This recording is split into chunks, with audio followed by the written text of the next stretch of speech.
Alors les amis à contresens, aujourd'hui je suis chez mon ami Alain de chez Autotradition. Petite visite du jour, un peu regarder les pépites qu'il a reçues. Donc à savoir qu'Alain, vous aviez déjà vu sur la chaîne YouTube, il est revendeur de voitures de collection, pour ceux qui n'ont pas compris. Et j'en ai une qui me fait de l'œil, je ne peux pas vous expliquer pourquoi, c'est cette Marcos. Alors je ne sais pas si certains connaissent la marque.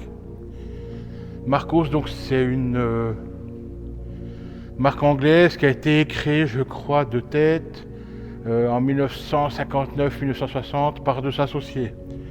Alors quand on entend le nom Marcos, on se dit bon bah c'est plutôt latin comme nom, alors en fait ça n'a strictement rien à voir. C'est en fait deux associés qui avaient créé cette marque à l'époque. C'était James March et Frank Costin, donc March, Costin, Marcos, voilà. C'est pour ça que cette marque a été appelée de cette manière.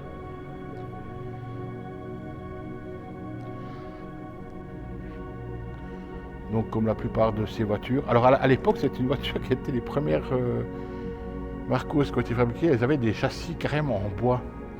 C'est vraiment une particularité de cette voiture. Et puis après, bon, par rapport au coût et plusieurs choses, elles sont venues avec des châssis acier tubulaires. La particularité de cette voiture, c'est son petit capot bombé aussi devant, parce qu'en fait, elle peut accueillir un V6. Et certaines ont été équipées de V6. Donc c'est aussi pour ça. Je crois que c'était aussi un V6. Non, je crois que c'était un V6 Volvo ou Ford, je sais plus de tête. Alors ceux qui connaissent un peu cette voiture puis qui voient la vidéo, mettez-moi un petit commentaire pour m'en dire un peu plus sur cette voiture si vous en savez plus. Moi je vais m'approcher de mon ami Alain pour aller faire une petite balade avec. Et vous verrez,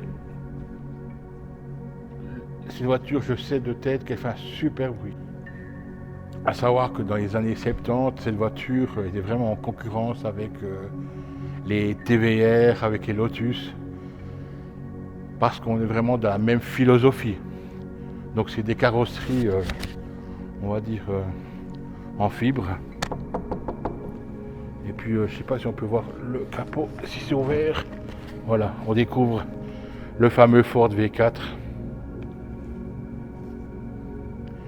Mais c'est que le moteur il est